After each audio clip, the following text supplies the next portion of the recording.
we present Dracula.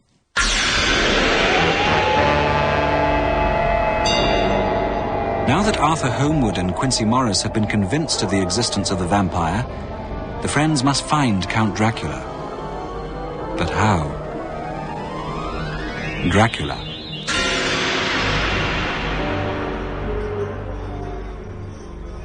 John, you must listen to me. We must do something. We must act. I know what we should do. I know it is important, but after what we did with that thing, I can see her still writhing and thrashing and foaming blood all over her coffin, and do you think cutting her head from... We both work with people who are damaged in the mind. We know enough, Professor. We know what can happen. I feel sick every time I think of it. I just want to get on with my work. Well, I will have to hunt down this Count Dracula on my own.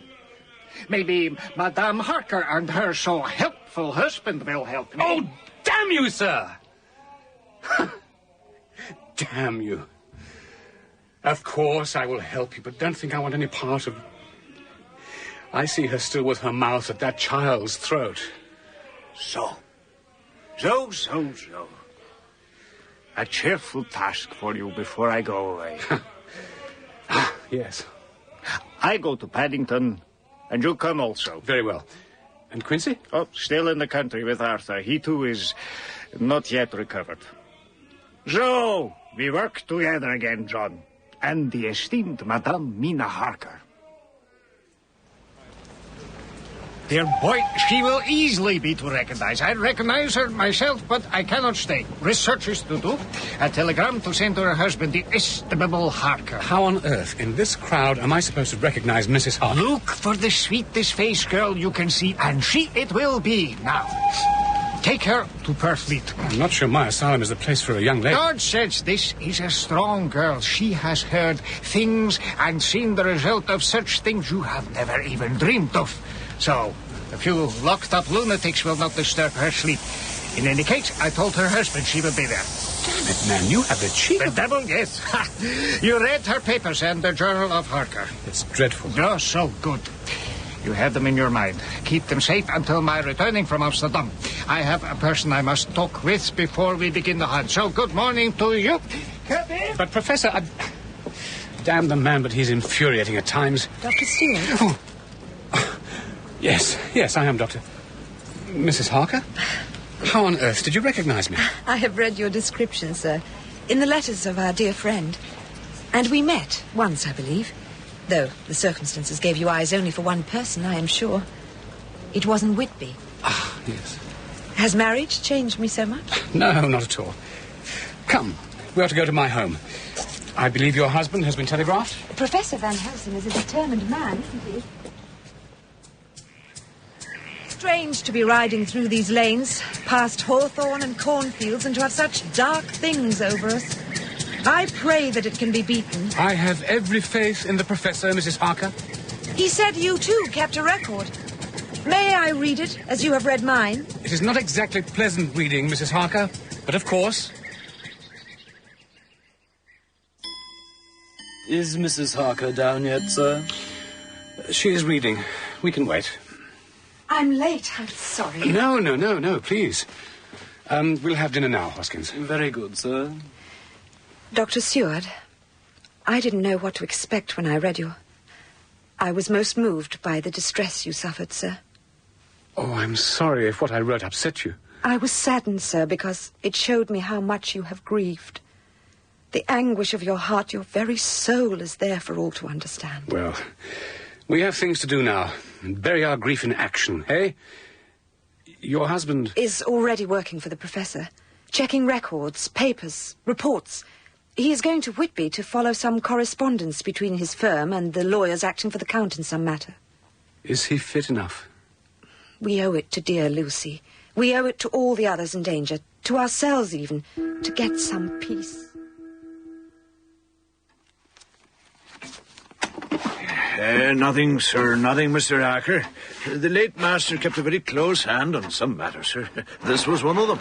These overseas transactions were a mystery to me, sir. Half in French, half in German, a few in good old English. We need to find any papers relating to Count Dracula, Pensniff. Any file, any paper, letter, bill, any receipt, any note. There was one thing, sir.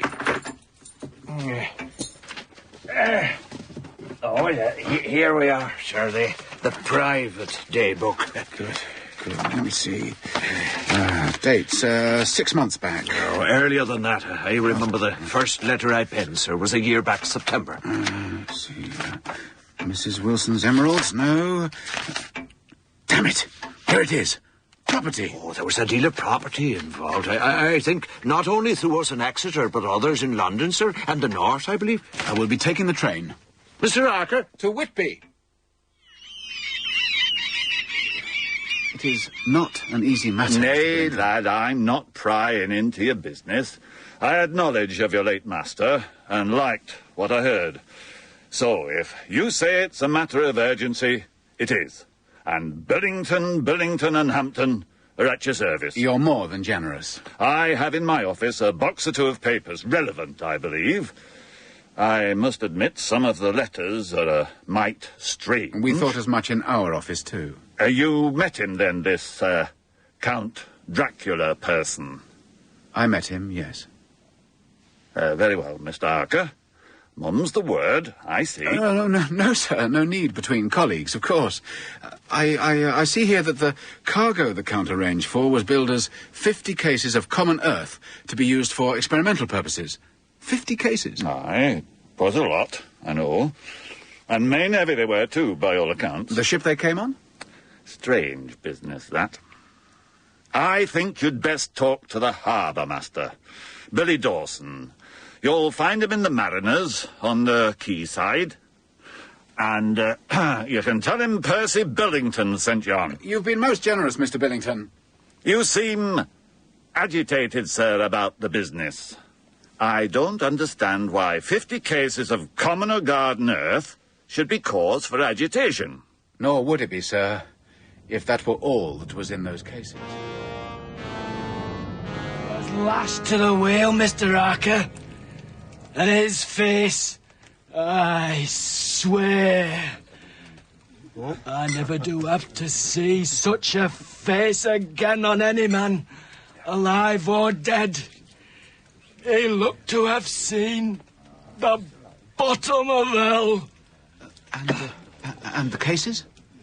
Released to customs and excise as they should be, and gone on their way. Not sorry neither. On their way? Ask Johnny Griggs at the station. Station master should know what go through his place, I'd think. Now, you said something about a pint. I did, and so you shall. A pint of best over here, if you please. Cases come to my notice when the carter brung 'em down. Where were they bound? Well, I noticed it because the porters grumbled so as they shifted 'em. I thought then they'll need to pay a price to shift 'em on, London. Carter Patterson for most. They'll know where they went after that. Glad to be shut of them, that's the truth. After they was all stacked in the wagon, one of the men said, "Rum do all that. Rum do." Sort of chill in the air. You could ask in London office of Carter Patterson, sir. I have a telegram from Jonathan Harker. What's the news? Is he coming to join us? I know someone would be a mite glad to see him. After he's done a little more investigation. Oh, it seems, Mina, that your husband fancies himself as Mr. Sherlock Holmes. I wish he would join us, gentlemen. I feel... well, I do miss him. Ma'am, of course you miss him. A new husband. Sure, we understand. He won't be long away, will he, John? It seems not. He has some news. Tell us, if you please, John. Yeah, do tell. I will read it. I saw one of the men who brought the cases on. I am satisfied. I am satisfied it is all of them. They were brought... what did the man say? Honest, Gov, the house was rum, all right. Ain't been touched in 100 years. Dust so thick you might have slept in it and not hurt your bones none. You might have smelled old Jerusalem in it. The old chapel. Took the cake. A chapel? Yes, a chapel. Where, you may ask? Well, tell us. In the house beyond the wall of this asylum. There, we are neighbours. Do you have all the papers, Mina? More reading is not exactly my style, you know. I have made copies for all of you, and Professor Van Helsing begged you all to take the time to read them so that you were all aware of the situation. Even the American man of action, he said. What a lucky fellow her husband is. I think we had best begin our task, Quincy, before the good professor arrives. When are we going to take a look-see at the house next door? I mean, if we know there were boxes brought from the ship, we should take a look at least. Surely. John said he'd look into that, so I think we may have some, what would you call it, action this evening. I never was one to sit and read when the action began. So, let's get to this. My God. What have we got here? What do we have here? Welcome to my house. Horrors, my friend. Welcome. Count Dracula? I am Dracula. Damn it. There's a man there in the shadow with a bag.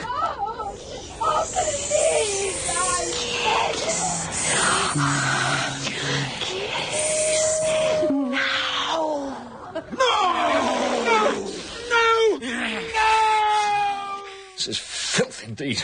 Vile stuff. Vile. Read on. Read it all. We must know it all, my friend. Mrs. Harker, are you happy to be here? I am happy to be with the friends of dear Lucy, yes. I shall be happier when my husband joins me. Ah, yes. But this garden is a peaceful place. Yes. Those patients we permit some liberty love it. I should think the calm of it good for their poor minds.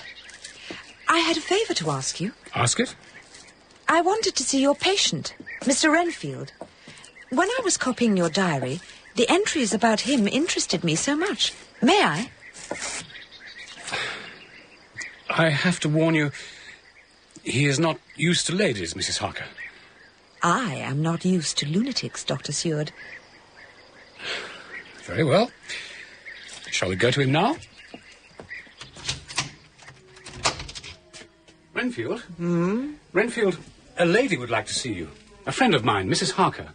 Why? Well, she is in the house and wants to see everyone in it. Oh, very well. Let her come in. Let the lady come in. Mina, be careful. He will see you, but if you feel for a moment uneasy, get to the door, and I will make sure you can get out. Now, don't be afraid. I am not afraid, John. Not at all. Come.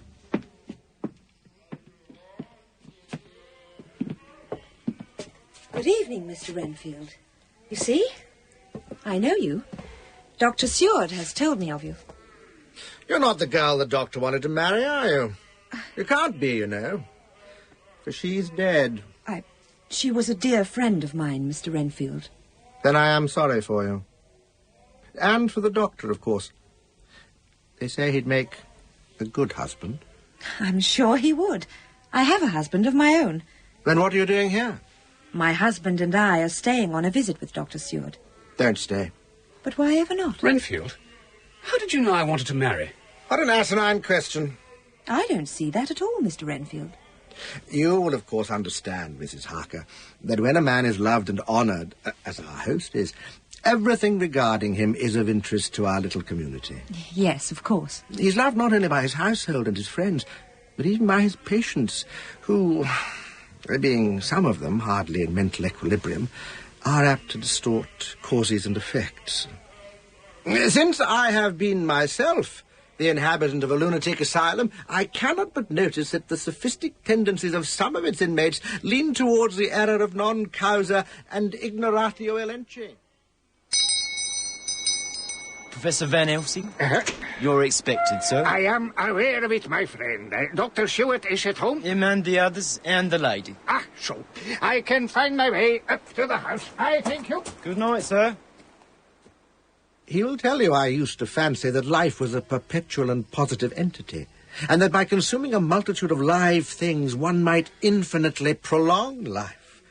He will tell you I even tried to take a human life. No, I cannot believe that. You must. The doctor here was the man. I believed I could strengthen my vital powers by the assimilation of his blood. For the blood is the life. True, Doctor? True. But Mrs. Harker may be upset. Mrs. Harker should hear me. She should. I have heard you, Mr. Renfield. With great interest, sir. I hope I may see you often, under auspices pleasanter to yourself. Well then, goodbye, my dear.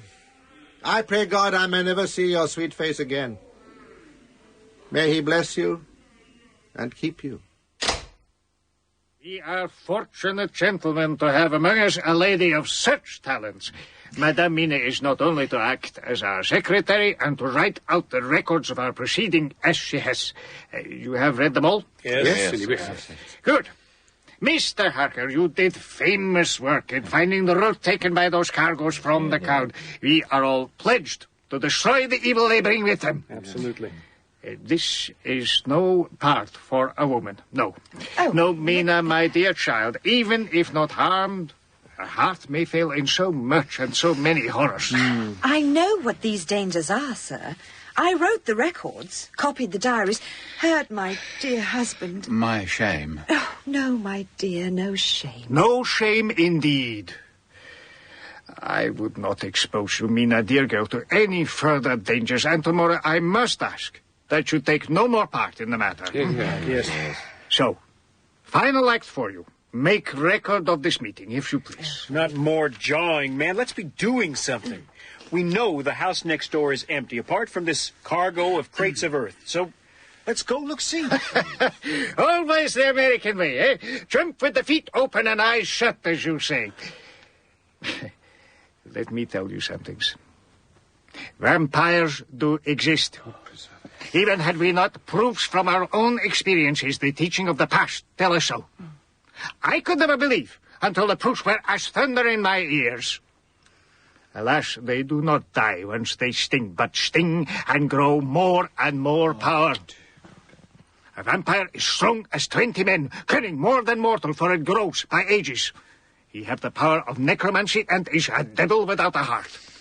He may direct the elements, storm and fog and wind, and can command rats and owl and bat. He can grow and become small. Sometimes he vanish and come unknown. It is a terrible task we undertake. We have to destroy them. We must. Sure. We must. If it exists, we can destroy it. If we fail, then our fate is to be as him, foul things in the night, a blot on the face of God's sunshine. I'm old, and those days of sunshine and roses are behind me. They are to come for you yet. If we fail, remember, we will be as dear Lucy was, with no dear friend to release us. I am with you, Professor Van Helsing. Mina and I are both with you, sir. Count me in. Let's get to it. I'm with you, of course. For dear Lucy's sake. Can we count on me? Good. Good. He lives on blood. He cannot die by the passing of time. They can grow younger if the blood be young. He throws no shadow and has no reflection. A wolf he may be, or a bat, as you saw him, Madame Mina. Yes. He can come on moon rays like dust and reassemble himself as whole man as he likes. He can see in the dark. Does he have anything going against him? As far as I understand the question, yes. He may not enter anywhere unless someone of the household bid him. Then he may come and go as he please. He can only cross running water at slack or full of the tide. There is a legend in Hun literature, and Slav also, that say he hate garlic and also the crucifix. A branch of wild rose on his coffin may keep him there. A stake through him and the head cut off. Oh, no. No, to cut off the head will give him peace. So, we find... we destroy. Yes. This one we hunt, is from the researches I have done and through my friend Arminius of Budapest, is voivode Dracula. Say, come on. Get to it, please. To point, yeah. Indeed. We trace each box and then deal with each and every one. So, this night we can begin. Madame Mina, please, now, you have done enough when you have written up the report of this meeting. By tomorrow, much may have been achieved. So, we will wish you good night. Good night, Mrs. Harker. Good night, Mrs. Harker. Don't be afraid for us, my dear. So like men to assume I can just go to my bed and sleep while you all... Oh, very well. Dear Jonathan, take care and know I love you. Good night. Excuse me, gentlemen. Yes? Sir, Dr. Seward, I have a message for you, sir. We are very busy at the moment, Adams. Renfield begged me to ask for 2 minutes of your time, sir. He is very insistent, sir. Upset, it seems. You must go to him, John, of course. I'd like to come along, see the man again. I've read so much about it. Yes, very well. We shall come to him. Warn him that some friends of mine wish to... Yes, sir. I come with friends, Mr. Renfield. Dr. Seward, gentlemen, I'm honoured. You must forgive the circumstances. Lord Godalming, I believe. Indeed I am, sir. I had the honour of seconding your father for the Wyndham, a much-loved and honoured gentleman. I grieve with you at his death. You remember Quincy Morris? How do you do, sir? Mr. Morris, you should be proud of your state, sir. Its reception into the Union will do honour to both. John, I thought... You thought me mad. I am, from time to time. I have to beg you, Dr. Seward, to let me free. Please, to let me go free from here now, tonight. Instantly away from here. I'm afraid I cannot do that. You must do it. You have to do it, I beg you. Let me go free. I will do anything for you, but I must not stay here in this house. You are quite safe here, Renfield. Perfectly safe. I may be safe in your eyes. Others may not. I know things. I have seen things, promised things. Time presses. The moment of our death is closer and closer, and I would die. And please let me. No? No, sir. Impossible. I cannot tell you my reasons, but be assured they are noble, honourable, good, and unselfish. If you but let me go, you would count on me as one of your friends. If you but knew why. Tell me the reason. Tell me the true reason, and I undertake Dr. Seward will let you go. Professor. I have nothing to say. I'm not my own master in the matter. If I am refused, then the end of my responsibility lies there. Come, my friends, I'm sorry, Renfield. I entreat you. Send me keepers with whips, chains, manacle me, straight-jacket me, bind me with irons. By all you hold sacred, I beg you from the depths of my soul. By all you hold dear, by all you love, take me out of this and save my soul from guilt. I am sane. I'm no lunatic in a mad fit. I'm a sane man fighting for his very soul. Professor, now, please. Let me go. Let me go. Let me go. Let me go. Let me go. Then do me the justice to remember I did try to convince you tonight.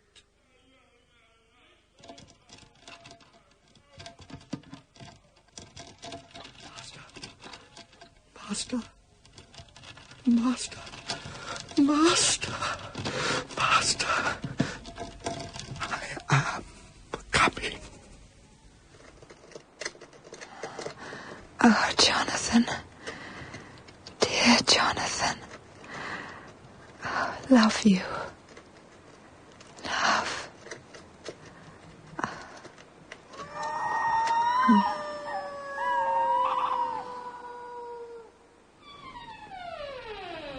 Impaemus tuas domine. Good. Very good. Now we go forward together. No separatings. Damned if I'd like to go off alone. It has the feel of the tomb about it. Indeed, it is just so. A tomb. A temporary resting place. Now come, keep the crucifix I gave each of you about your neck and the flowers of garlic, however they smelled. Keep them close and keep within the light of the lantern. Say, Professor, I see you got a life preserver and a good old coat. I have the gun for other dangers, should there be any. It will not stop the undead. Are we ready? Yes. So, you have the plan of the building, John? Yes, and I know the general shape of the house. It's filthy, and no footprints in the dust. So, no one has been here for a long time. Sherlock Holmes, indeed. John, lead us to the chapel. Rats. Yeah? God, how I hate rats. I remember once, down the Orinoco... Here. This nailed door. The chapel door. Now, we open and go inside, and there we shall see. Good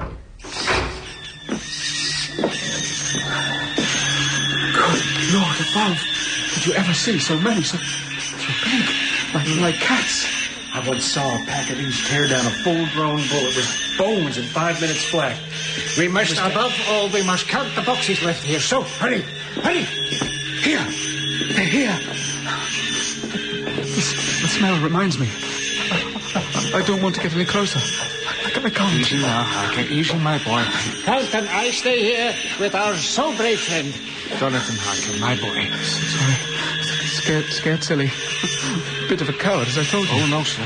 As brave a man as I know to come here when you have seen what you have seen and have, but oh, no. Brave man. Hurry!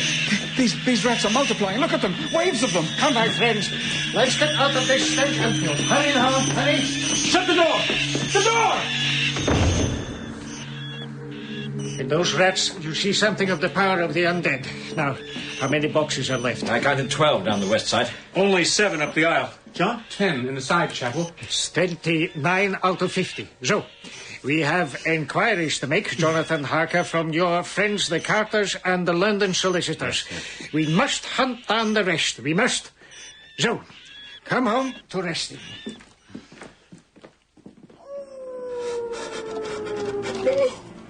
No, please. Master. Master, please. Come to the window. Yes. Eyes. Red eyes in a dark mist. Show me. Show me like you used to show me. Send me flies to eat. And birds. Blood. Show me. Oh, yes. Rats. Thousands of lives. And cats, too. And I like pale people. People with blood in them. Blood and life in each of them. Promise me, Master. If I let you into me, promise me. Yes. Come in and come in, Lord and Master. No. Stay here. Master, stay. Not her. No. You promised. Sweet blood. No. I must stop you. Must. You begged me to come in, my friends. Now I may have whatever I want here. Your neck, your blood. Oh, that white neck. Her sweet breath. The pulsing blood at her throat. Mine, Madam Mina. Mine.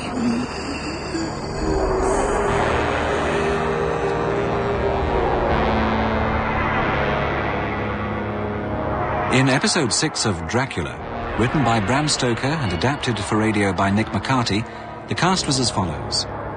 Van Helsing was played by Finlay Welsh, Dr. Seawood by Peter Blythe, Mina by Phyllis Logan, and Jonathan Harker by Bernard Holly.